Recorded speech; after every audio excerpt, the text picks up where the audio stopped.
Tapi sekarang kan lagi viral katanya malam ini.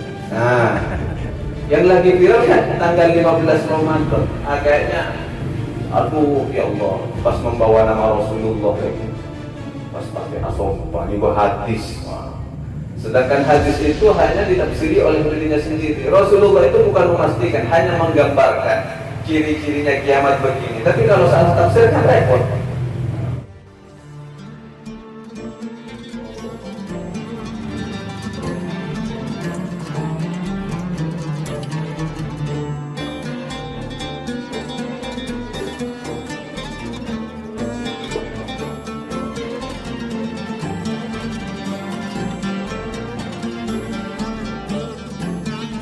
Bismillahirrahmanirrahim. Ila hadratin Nabi Mustafa Muhammad sallallahu alaihi wasallam wa ala alihi wa sahbihi wa sahbihi wa dhurriyyatihi wa qarabatihi wa sari ikhwanihi wal anbiya wal mursalin wal ulama'i wal awliya wa syuhada was salihin wal aimatul mujtahidin wa tabi'in wa tabi'at tabi'in wa tabi'ahum bi ihsan ila yaumil qiyamah.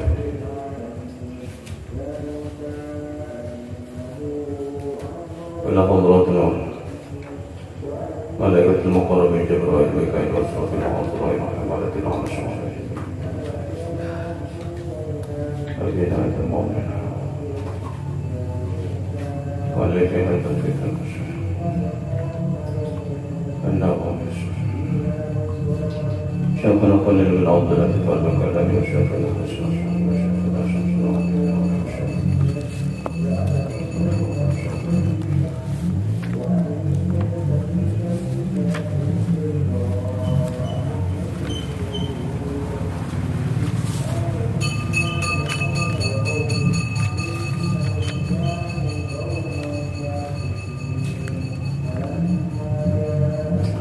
الفاتحة. أعوذ بالله من الشيطان الرجيم. بسم الله الرحمن الرحيم.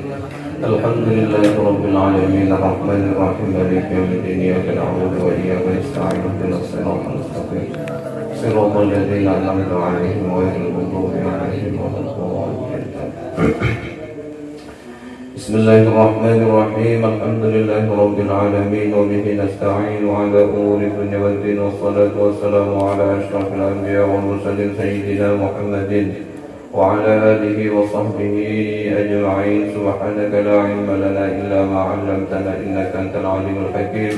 رب اشرح لي صدري ويسر لي أمري واحلل عقدة من لساني يفقهوا قولي. اللهم ارزقنا فهم النبيين وحفظ المرسلين وإلهام الملائكة المقربين. اللهم إنا نستودعك جميع ما حفظناه وما نحفظه من العلوم والمعارف حتى ترده علينا في وقت احتياج إليه. لا حول ولا قوة إلا بالله العلي العظيم.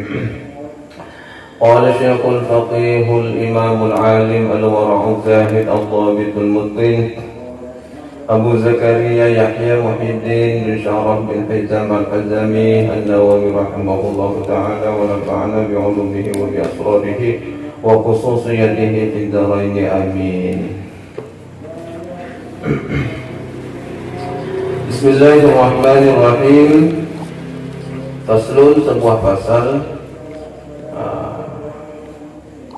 yang menjelaskan tentang hukmul muallim atau hukum ta'lim. Faslun, sebuah pasal ta'limul muta'allimina. Ta'limul muta'allimina, adapun mengajar al-muta'allimina kepada orang-orang yang belajar. Ta'limu, adapun mengajar al-muta'allimina kepada orang-orang yang belajar, fardu kifayatin, hukumnya adalah fardu kifayah.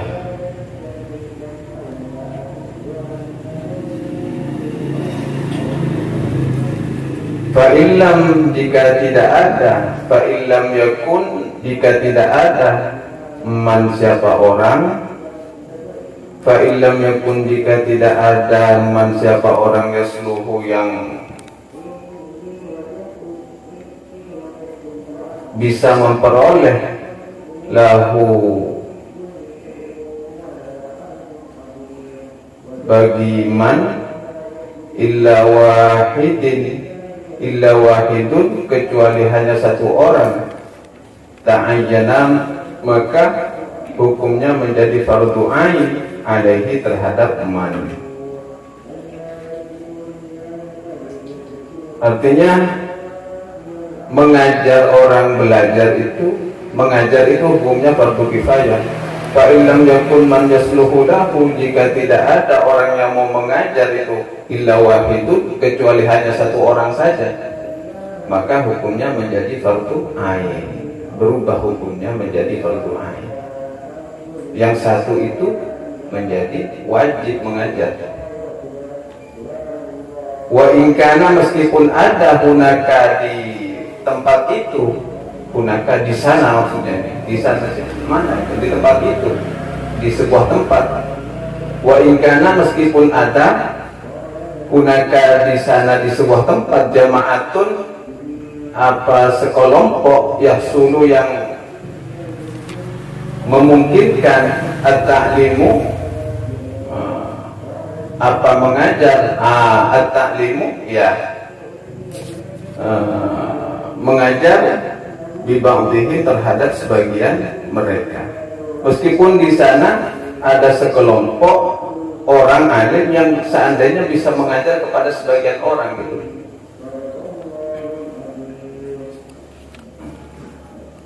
Jadi maka ini menjadi fardu kifayah. Fa in imtana'u, jika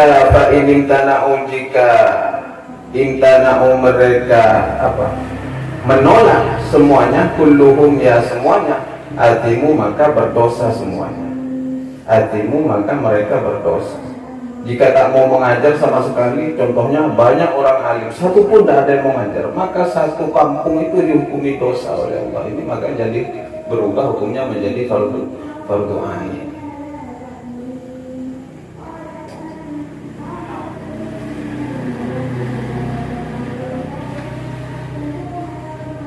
Wa in qama bihi, dan jika melaksanakan bihi dengan taklim, dengan mengajar itu, ba'dhuhum, siapa sebagian yang lainnya, sebagian dari mereka, saqatal haraj anil baqina, maka gugurlah al haraju dosa anil baqina dari yang lainnya.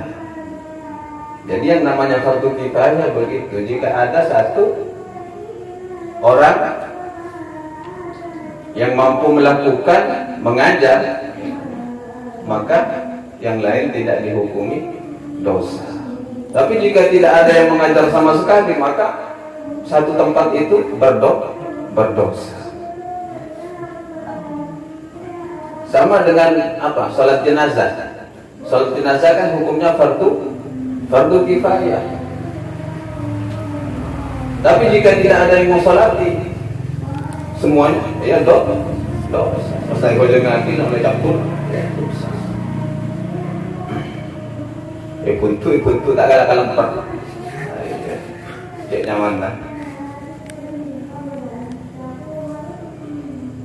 Tapi jika sudah ada meskipun hanya satu orang yang mensolati jenazah itu, maka yang lain tidak dikenakan tanggungan dosa, maka gugurlah dosa dari yang lainnya.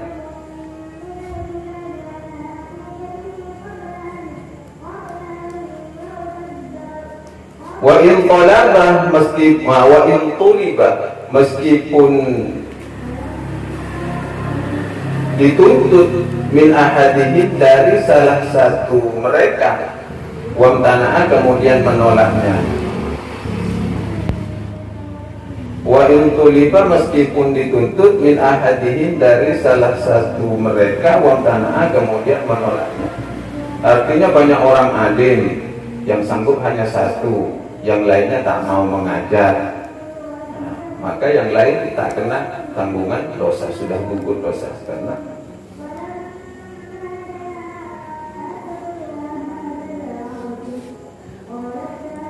dan bahkan dia seperti ini, wa in tuliba min ahadihim, bahkan seandainya pun dituntut lagi min ahadihim, ada dari salah satu dari mereka, wamtana, kemudian menolak, maka pandangan hukumnya fa adharul wajhaini, maka pandangan hukumnya ada dua pandangan hukum.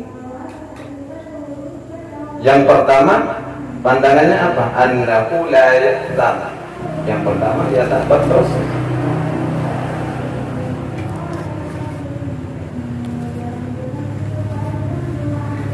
Lakin akan tetapi yukrahu lahu dzalik. Lakin akan tetapi yukrahu makruh, dimakruhkan lahu bagi man dzalika untuk melakukan hal seperti itu. Masalah seperti itu apa? Artinya menolak, tak mau mengajar juga. Harusnya ikut saling bergotong royong di dalam nasrul ilmi, menyebarkan ilmu. Ini kan cuma illam yakun, jika tidak ada lahu bagi muallim itu, lagi bagi orang alim itu udhrun apa? Halangan. Jika tidak ada udzur, ini makruh hukumnya tak mau mengajar kecuali ada udzur. Ilmu ni dapat tu sebarat dibanding esensi bagi. Anak bahkan mata ngajar lempo bulan ini bukan udzur. Tak berdosa seandainya ada yang mengajar, cuma makruh bagi hal yang seperti itu. Kecuali ada udzurnya ya pokoknya tak memiliki kemampuan di bidang penyampaian. Masuk kepada udzur ini disebut dengan apa? Mungkin mentalnya tak kuat, ngajar ngetek gemeteran, ya. Megang mic mau datuk gitu. Ya, bagian udzur mungkin. Atau mau mengajar begitu mau nulis di papan tak bisa nulis, ini bagian udzur. Atau ilmunya ada, tapi ini dianggap dari bagian udzur dan tidak dianggap dari menyembunyikan ilmu. Hati-hati orang yang memiliki ilmu lalu menyembunyikannya, berat pertanggungjawabannya di akhirat. Walaupun ilmu sedikit ya diberikan semampu mungkin. Seorang guru ya dituntut untuk seperti itu. Tidak boleh ada yang disembunyikan dari keilmuannya, harus transparan. Boleh ke ilmu rahasia, tak bisa begitu. Ya, ilmu rahasia, bagaimana kan mengajar ya. Walaupun ada yang memang harus bukan dirahasiakan tapi dikhususkan. Ilmu itu dikhususkan, artinya ada ilmu secara umumnya, artinya ini memang bisa vulgar ya, kayaknya dikaji umum bisa, tapi ada ilmu khusus yang harus dimiliki oleh orang khusus juga yang ada. Tapi yang penting tak menyembunyikan ilmu kan, tetap nasrul ilmu. Bahkan Imam At-Tabrani di sini saking bahayanya orang yang suka menyembunyikan ilmu itu meriwayatkan dari Alqamah bin Sa'id bin Abdurrahman bin an abihi an jaddihi khataba Rasulullah sallallahu alaihi wasallam. Ini dari Alqamah bin Sa'id ya. Diriwayatkan oleh Imam At-Tabrani. Khataba Rasulullah sallallahu alaihi wasallam zata yaumin. Pada suatu ketika Rasulullah ini berkhutbah. Fa'asna ala dhawaifah minal muslimina khairan. Kemudian di tengah-tengah nasihatnya, anjurannya Rasulullah terhadap orang muslim ini tentang kebaikan, di tengah-tengah sabdanya Rasul tentang anjuran kebaikan ini, tumakola kemudian Rasulullah bersabda. Apa sabda Rasul? Ma badu aqwamin la yufaqihuna jiranahum. Tidaklah orang itu dianggap peduli, tak memiliki kepedulian di saat dia tidak mau memberikan pemahaman agama terhadap tetangganya. Walaupun dia dermawan, tapi dianggapnya itu oleh Rasulullah adalah orang yang tak mau peduli, yang kebakhil, kan cerean gitu. Karena Rasulullah sifatnya adalah apa? Tabligh, menyampaikan. Wah, sesuatu yang sudah disampaikan kepada Rasulullah ya itu harus tabligh, tak boleh ditutup-tutup.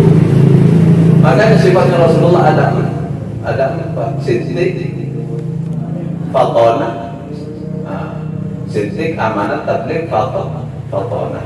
Siddiq, jujur. Siddiq, ya, jujur. Siddiq, jujur. Kalau shodiq orang yang jujur. sodik orang yang jujur. Tekak capir ke saya jujur benar kira capir model baru jujur awal kalau terkena capir namanya ibu melarang maka kita coba tak sedik apa tak sodik ini.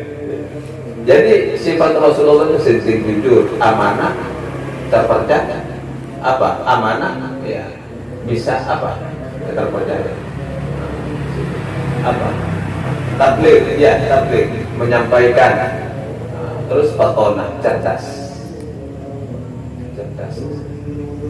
Jadi orang yang berilmu itu harus tabligh. Apa sabda Rasul ini? Ya. Maka orang yang seperti itu yang tak mau mengajarkan pemahaman agama kepada tetangganya ukuran lingkup kecil itu, maka sama Rasulullah itu dianggap orang bagian dari orang yang tak mau peduli. Artinya kalau sudah tak mau peduli kan bagian dari kikir.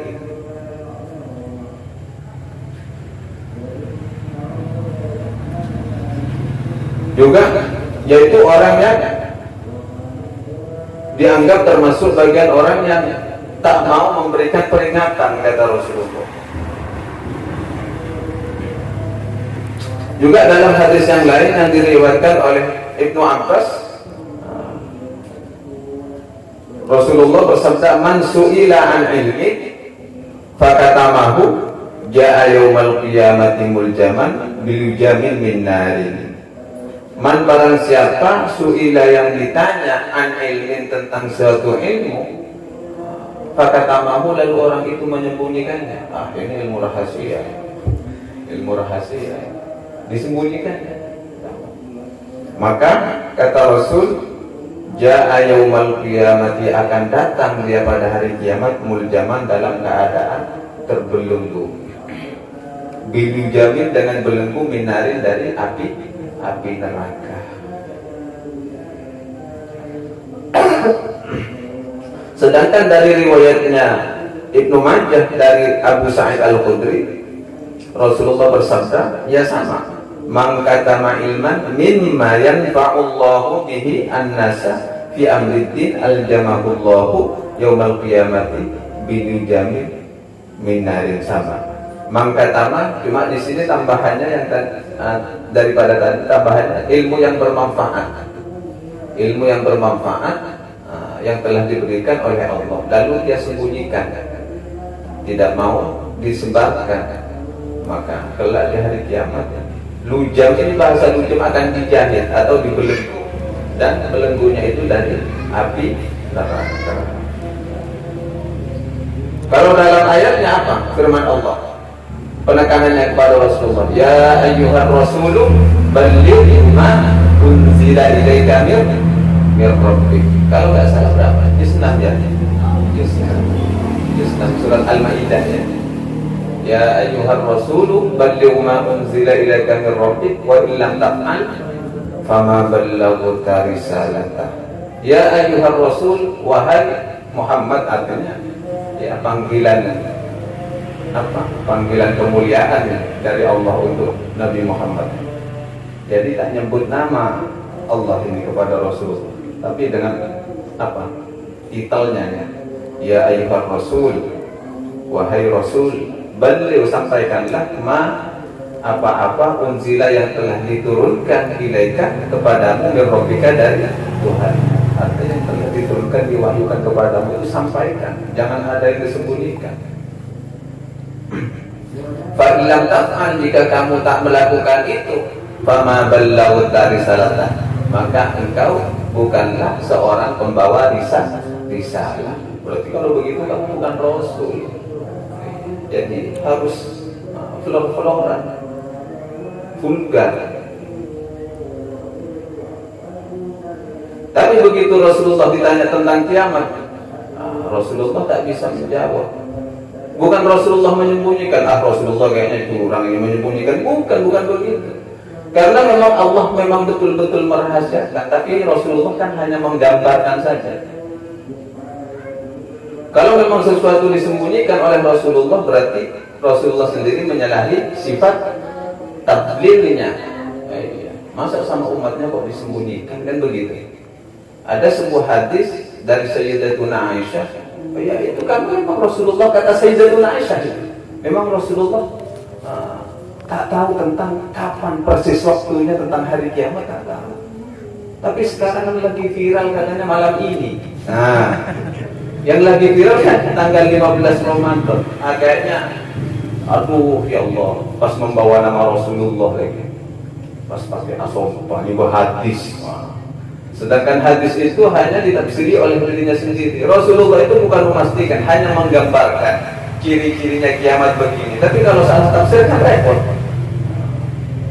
Munculnya dukhon ini, kayaknya harus merujuk kepada kitab Badani Uz-Zuhur di Waqa'i Duhur. Orang yang mau mengklaim kiamat itu kapan terjadi, ya sebelum membuat pernyataan tentang terjadinya kiamat, ya harus banyak-banyak kitab itu. Baca kitab Badani Uz-Zuhur di Waqa'i Duhur, itu karangannya Imam Jalaluddin As-Suyuti. Ini penting. Imam Mahdinya belum turun. Iya, Nabi Isa-nya juga belum muncul. Dabbatul Ardi belum. Pokoknya ciri-ciri yang paling mendekati kepada proses betul-betul terjadinya kiamat itu belum ada. Kok kenapa langsung dipastikan ya malam ini gitu. Kalau tanda-tanda, ya fenomena alam mulai menunjukkan bahwa alam itu sudah tua dengan gempa, longsor dan semacamnya. Tapi jangan langsung lama-lama baca hadis kayak peramal saja. Hati-hati di dalam menafsiri hadis, karena hadis yang satu dengan yang lainnya itu saling menguatkan. Kalau ingin lebih paham tentang pandangan hadis, memaknai hadis, ya harus bersandar dengan makalah dari ungkapan-ungkapan para sahabat yang menjadi sandaran dari hadis itu. Kalau Al-Quran kan penguatnya adalah hadis. Iya. Kalau hadis penguatnya adalah ungkapannya para ulama. Yang mana para ulama, ya sahabat dulu langsung belajar ngaji kepada Rasulullah. Kalau tidak ada penjelasan secara konkret, jangan memastikan. Karena bikin huru-hara, ketakutan yang mencekam di tengah-tengah masyarakat. Jika huru-hara itu malah menjauhkan seseorang itu dari Allah, maka hukumnya lebih berat. Dosanya itu parah, berat.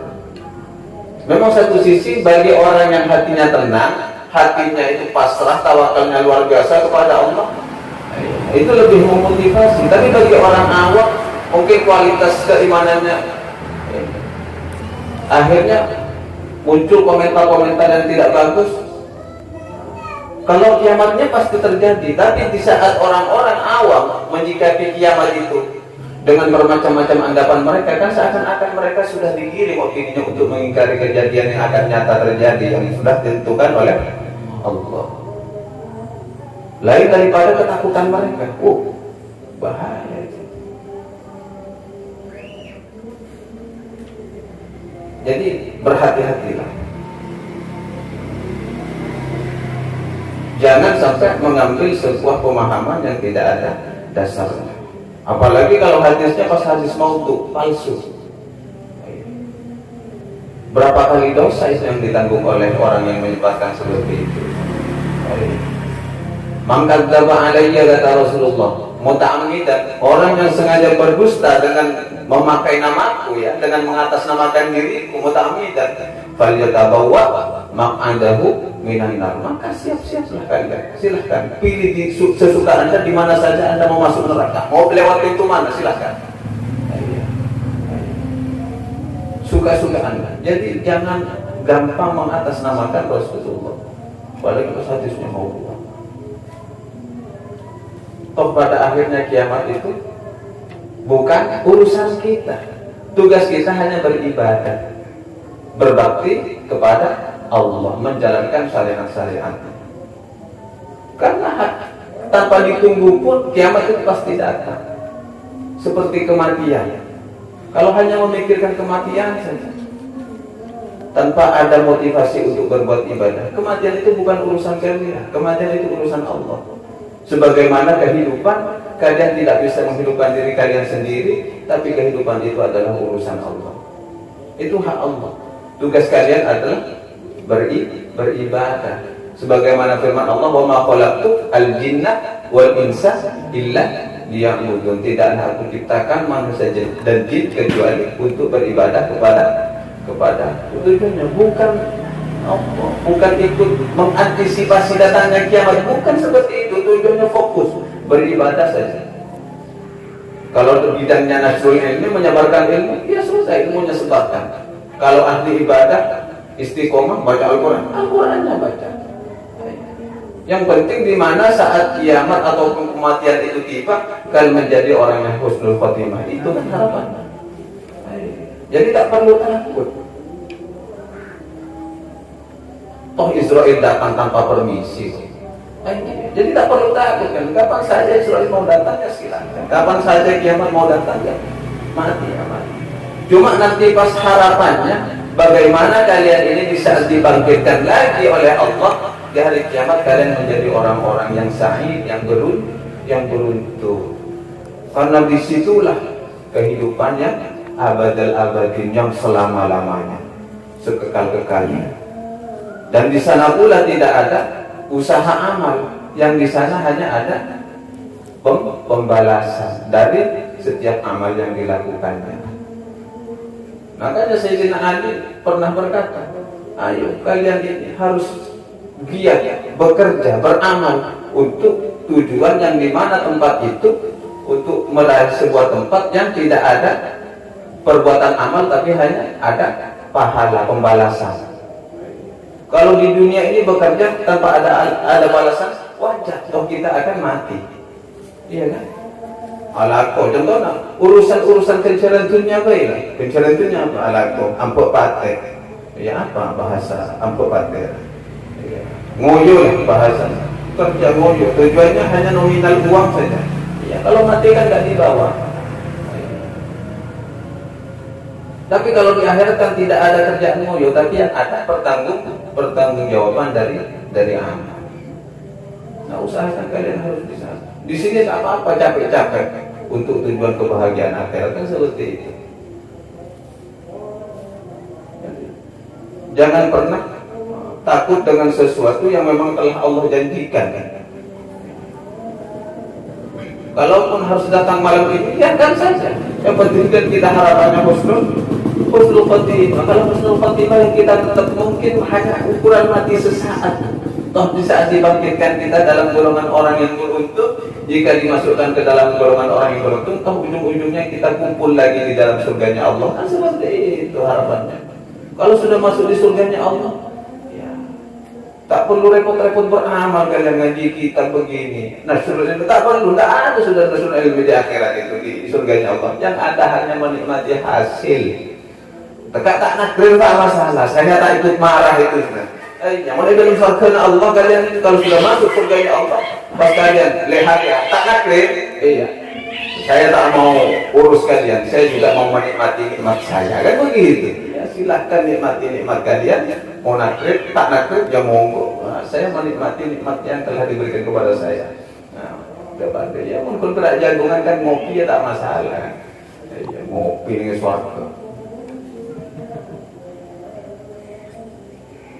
Jadi harus motivasinya seperti itu. Tak usah ikut-ikut memviralkan, itu yang saya harapkan dari kalian. Ada berita menggemparkan, ikut-ikut memviralkan, dan ternyata hoax. Nah, ternyata hadisnya maudhu. Dan juga ikut dosanya kalian. Apa kata Imam Ghazali di dalam kutipannya itu, mengutip hadis Nabi, man a'ana ala ma'siyatin itu karena syarikan lahu. Barang siapa yang membantu berbuat sebuah kedurhakaan kepada Allah, ya, di saat contohnya seperti bahasa tadi, ikut menyebarkan hadis maudhu, ya, maka itu bagian dari orang yang syarikan, bersekutu pada oleh dosa. Kan mending tidak ikut kata Ibnu Abbas aja. Al-Qari wal mustahlikan syarikan bil ajli syarikan. Orang saya baca kebukusan, baca Al-Quran, baca kitab, baca apa. Pas terus tak norma apa? Tak norma baca kitab, nanti kitab cukup dengarkan saja. Tak ikut baca kitab, cukup dengarkan. Bil ajli dalam urusan pahala syarikan, kalian sama-sama dapat. Cuma kan ngapuk nakalan kok kan? Iya, ngapuk ada kok. Mun buat aku teragul gungguan, nonton ilmu tak ada cengkuringnya, mun pas baca cengkuringnya, katanya malam kok, nah kok tak kira bisa kan cengkuring. Makanya.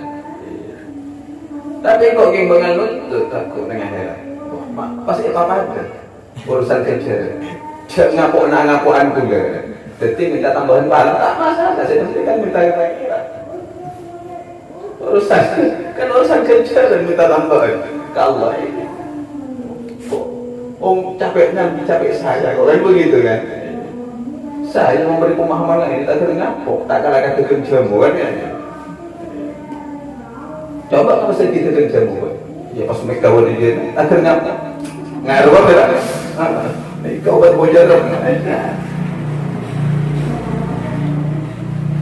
Jadi jangan sampai menyebarkan sesuatu yang menakutkan dan juga menyembunyikan ilmu yang bermanfaat. Jangan sampai menyembunyikan, karena sama-sama berdampak buruk kelak di akhirat.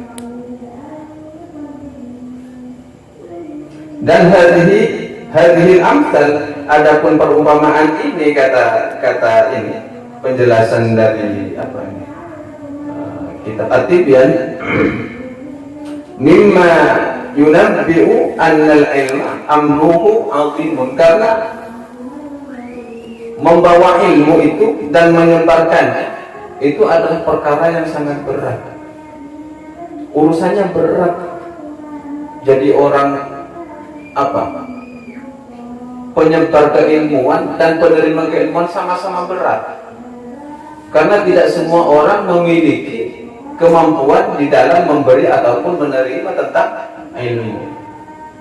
Kalau ilmu itu sangat mudah, kalau memang ilmu itu sangat mudah, iya, orang itu akan bertergagap. Itu tandanya ilmu itu memang bagi orang-orang yang Allah tentukan. Awalnya Al-Quran. Al-Quran, kalau memang Al-Quran itu sesuatu yang mudah, artinya sesuatu yang enteng, bukan mukjizat, setiap orang pun akan bisa menghafalkannya. Tapi ternyata Allah memiliki hati-hati yang bersih untuk ditempati kalamullah. Makanya pasti janji Rasul itu, janji Allah bagi orang-orang yang sudah di dalam hatinya terisi oleh kalamullah, la yu'adzib, kata Allah, tidak akan pernah disiksa. Tidak akan pernah disiksa. Karena tempat akan mencari apa? Karena Al-Quran akan mencari tempat yang paling bersih di dalam diri manusia itu sendiri. Jadi Al-Quran bukan ada di pikiran. Dekat. Coba, kalau memang Al-Quran itu ada di pikiran, ntar ke rumah sakit, sorongsen. Iya kan? Sorongsen. Apakah lengket? Kalau bahasa hafalan itu apa? Ada di dalam ingatan. Apakah? Pada huruf hijaiyah sorongsen. Iya kan? Tapi Al-Quran itu akan mencari tempat terbersih di dalam diri manusia. Tempat di mana yang biasanya paling bersih, yaitu hatinya. Tapi kalau hatinya sudah sesak penuh dengan kotoran, maka Al-Quran itu akan menghilang dari diri. Ini lagi tak nyaman, kenangan tak nyaman. Jadi bikin tempatnya senyaman mungkin untuk Al-Quran. Artinya apa? Jika kalian sudah diberikan kepercayaan oleh Allah, mampu menanggung Al-Quran, jadi hamilul Quran, maka waspadalah, jagalah diri kalian, karena kalian ini adalah tempat bersemayamnya Al-Quran. Jaga itu.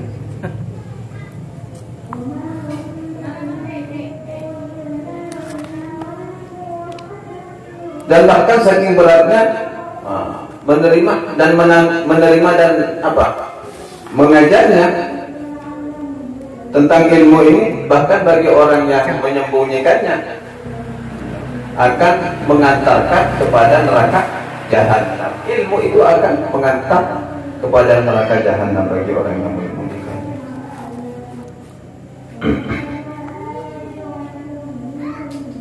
Faslun yustahabbu lil muallimi ay yakuna harisan ala ta'limihim.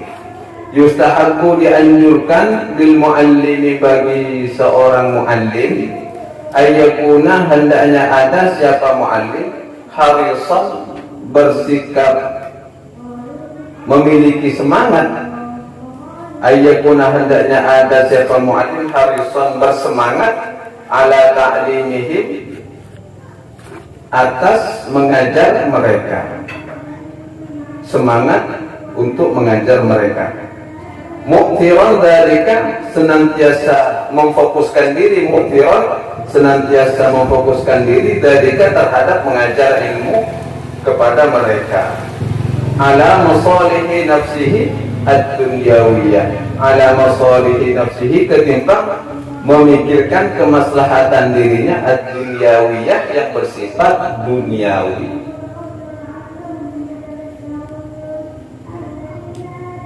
Allati laysat bidaruriyatin, yang tak sampai bersifat darurat, memudaratkan. Artinya kan orang mencari nafkah itu wajib, anjuran.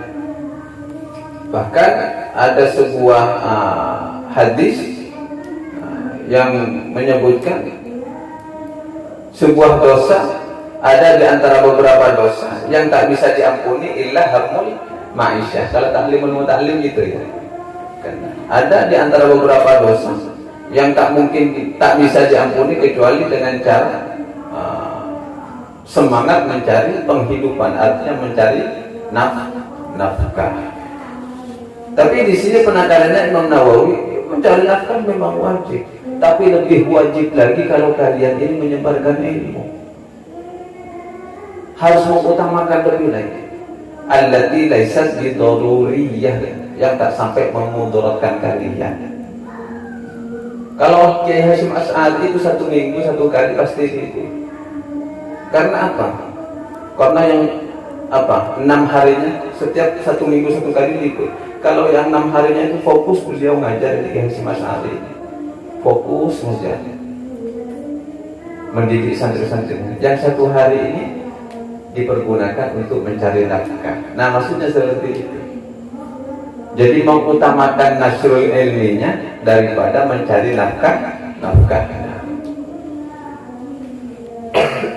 Jadi setiap minggu Kiai Hasyim Asy'ari itu bekerja, bukan berpangku tangan, bekerja.